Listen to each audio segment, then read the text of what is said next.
My second snake looks like remains of a green one. Their private home has their own little aviary. Lots of different birds, although I can only hear one. Now this is a local shrine. It's not listed anywhere that I know of. Several sets at all corners and in the centers. The one in the front is different because they're set at angles to each other as opposed to parallel but offset.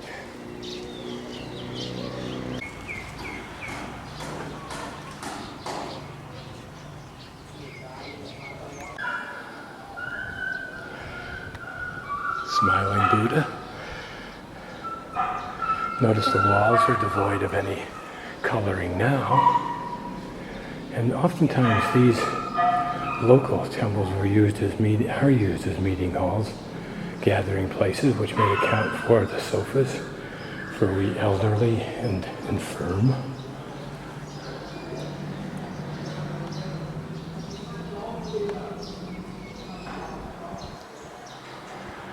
Probably a princess of some sort.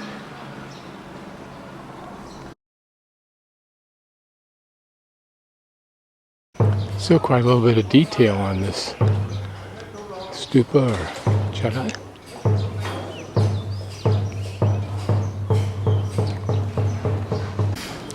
This is a reclining Buddha, mostly undercover to protect it. Again, whether those small squares of gold represent offerings at this point, I don't know. Even during construction, it's set up for making offerings.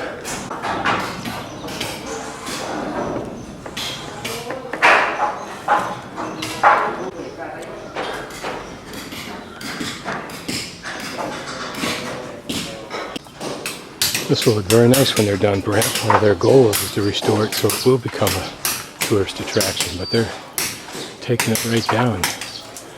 Notice all by hand. It's hard, grueling work. When a small jackhammer do a whole job fast and easier. And notice it's just a cold chisel held by something like a garden hose hit with a hammer. You don't get much more primitive than that. You can't even put enough torque on it to break the chisel loose. I guess that by taking this out to so that part of the metal framework is exposed, they'll be able to attach new stuff with greater guarantee of it staying attached. Although you notice that they're not finished right down here. Beautiful small Chadai monuments here. I wonder if like gravestones, these aren't the same for these two couples. Maybe so here he's digging this out by hand to get underneath this foundation to put in a firmer foundation so that these walls will hold long term for the future. Well, I try to always ask when I video somebody, interesting what the younger people are on these construction sites. They not only want to be videoed, everybody wants to be videoed. This structure is interesting, if for no other reason than that tower. A quiet little klong with a lady paddling her boat about. She probably lives on it, as others do.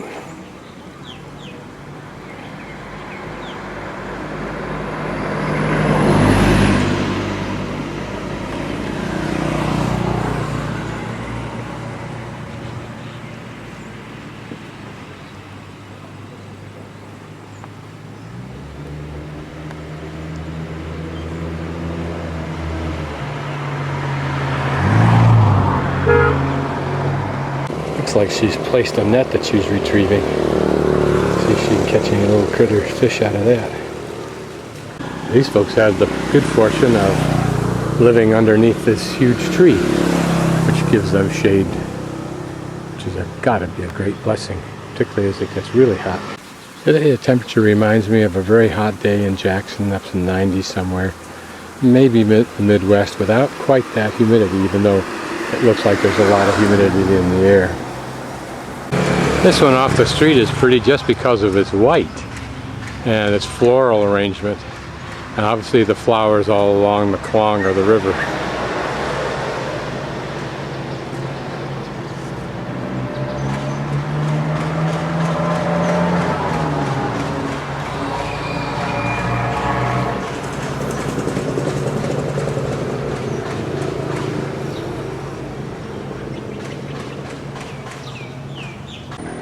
Here another complex, pretty little building. More of the Chinese Buddha. Although it looks like a mix, doesn't it? You've got the boneless legs with the kind of looks like a cherubim face and cherubim stomach. One of the reasons I like to walk, I'm coming back from the elephant corral. It's a long walk, but I get to see all these different complexes like this, plus other interesting little things, like the lady in her fishing boat. And I get home around 2, take a shower and read, have dinner at 4, and that's my only meal of the day, and go to sleep.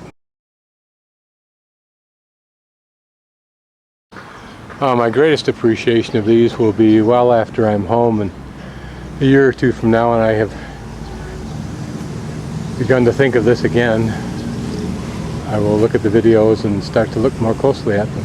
I think that this princess or mistress or woman has something to do with more rain. These look like very amateurish drawings, but maybe that's their intent. This large building on the right is probably some kind of a meeting hall. But what I'm intrigued with is the one on the left. It's a very quaint, pretty, perhaps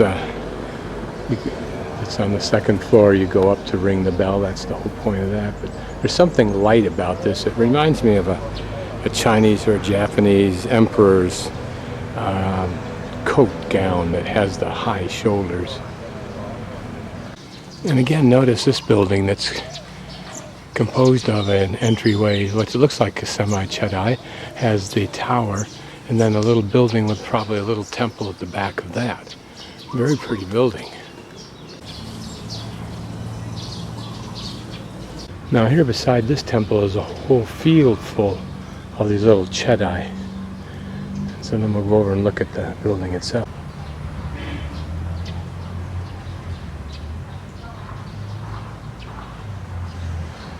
The front there almost looks Indian. Don't ask me why I think it does. It just does to me. But it's interesting that there it's a pastoral cloud scene, if you will. Which, if you were allowed those figures to accept European iconography, those would be angels in the sky, except that the background would be gold. Yes, I agree. After a while, a lot of redundancy. And here the entrance is impressive, even from the inside going out. Sometimes as I walk along, very nice cooking smells waft out to me. And other times I'll catch a whiff of something out of a frying pan, and I literally, my throat gags up. I don't know whether it's the burning spices or what, but it's happened several times. You guessed it, 1/8 of a mile further on the road, another complex.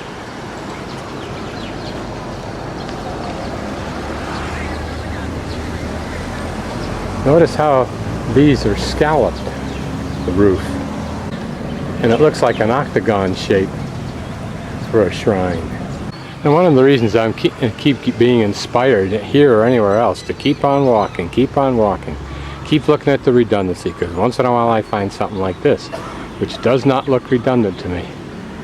Oh yes, there's some features that we've seen before, but it's a bell tower, heavy, but seems rich and ornate up on top. That to me is like a little gem. Now in one of these bodies of water I cross, and this should be it, should be the Phra River. And I'm hoping this is it. It means I'm about to enter the island or go on the island again.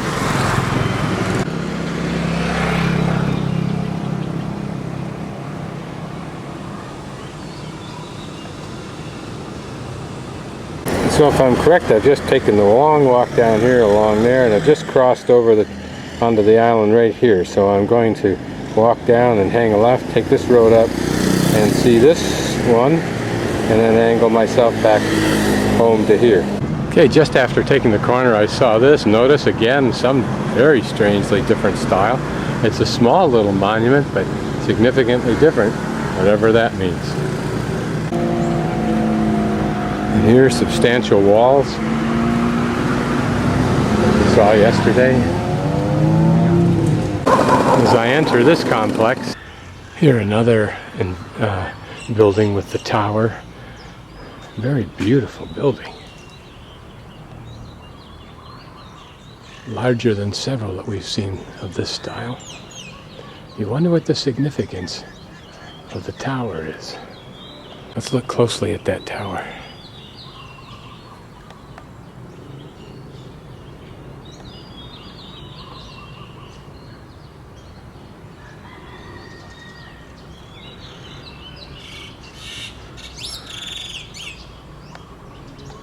Here a Buddha underneath a tree next to a pretty little pond.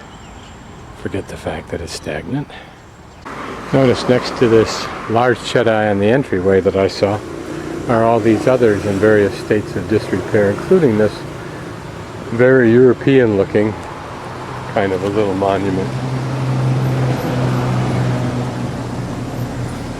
Now here you notice that there's a difference in the script, and I think that's because it's Muslim, although I don't know which one, but there's a lady dressed as Muslim, and this looks like Japanese or something else. Cute little shop houses here. These may be the Chinese shop houses. Here's this one about tumbling, but this portion of it is already restored, and presumably they'll maybe work on the other part.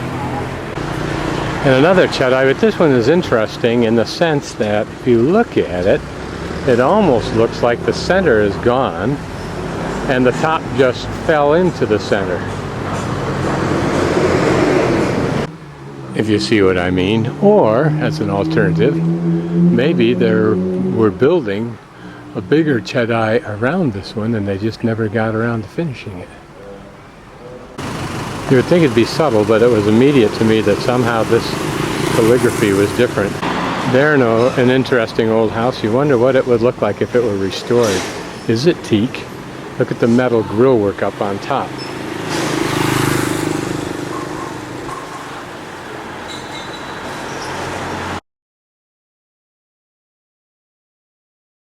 That's the way I came, and I'm working my way this way, and I saw this interesting, what looks like a mall, so I'm going to go inside and see what is in there. Well, this is novel. I imagine that there are probably shops on the bottom and residences up at top, as well as rooftop places. Here you can see there are branch offs also. This is starting to look like a general merchandise type of mall, and it's nice and clean and neat. And there are many Chinese people here. So I'm guessing that's where the money is, and that's where the population is. It goes quite a ways down, so let's wander down and see where it goes. Dresses. Shirts. More shirts. Appliances. I'm going to go to the end of this cross section, but notice there's another, I'm crossing another intersection here.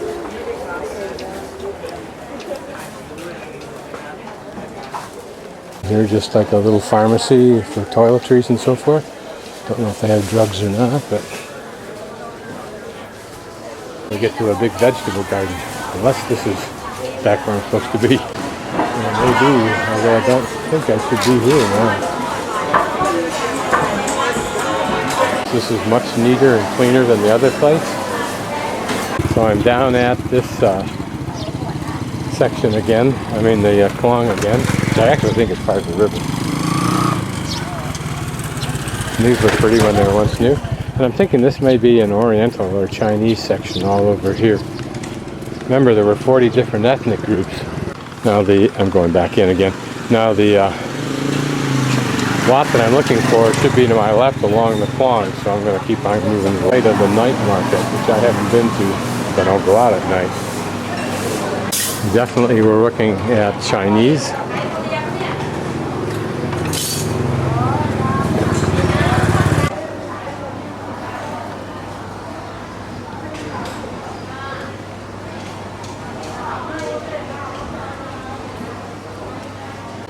It's evident Chinese, just the delicateness of it.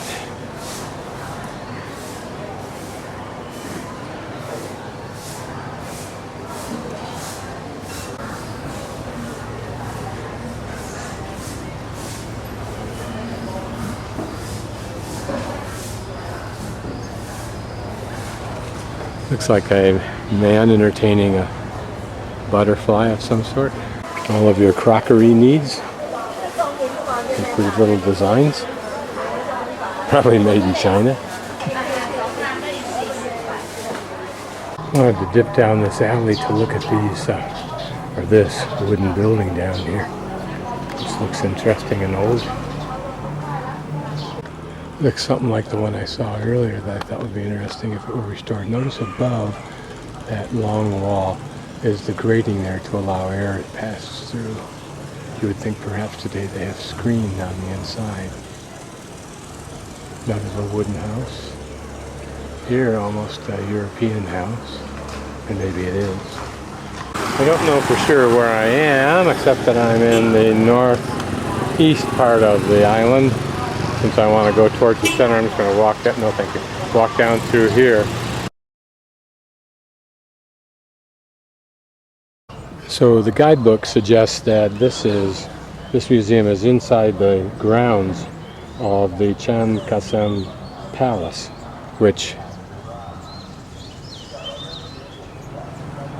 Chankasem built for King Narasimha. And the guidebook suggests the grounds are more interesting than what's inside the buildings, but I'll take a quick perfunctory look anyway. Inside. Lion.